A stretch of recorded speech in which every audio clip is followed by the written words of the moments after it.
Hey, I'm Jessica Washik, and today I'll be showing you a tutorial on how to do this graphic and colorful nail style. I'm using a variety of Orosa nail polish, tinfoil, and nail art brush of your choice. I like going between a striping brush and a detailing brush. I'm going to start by using Orosa Super Bloom on random parts of my nail just to get an idea of how the design is going to flow through my 5 fingers. I'm starting with this color because it's the lightest of the bunch. Next, I'm going to go in with Orosa Desert Rose, which is a little bit darker, and again just painting random parts of the nail to just set a blueprint for the design and how it's going to move across the hand.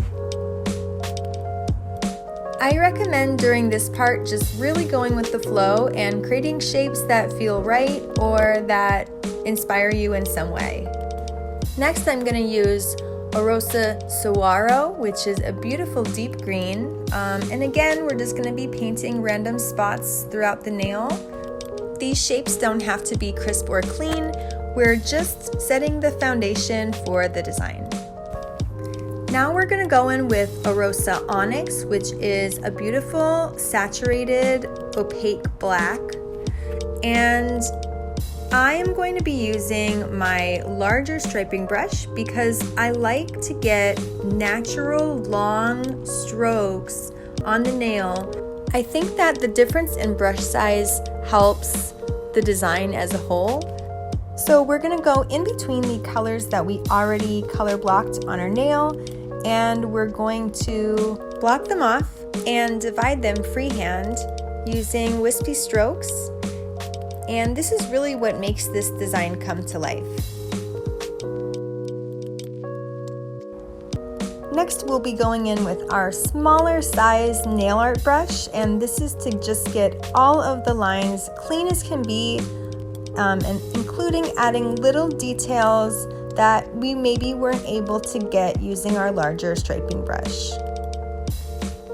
So here I'm adding some half moons to my ring finger as well as the corner of my middle finger.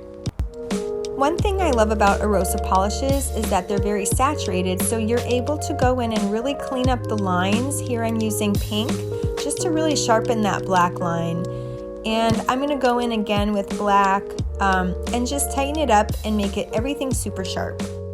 I'm going to be finishing with the top coat here, and then there you have it. That is a groovy color blocked design using Orosa polishes. Thank you so much for watching. Enjoy. Bye.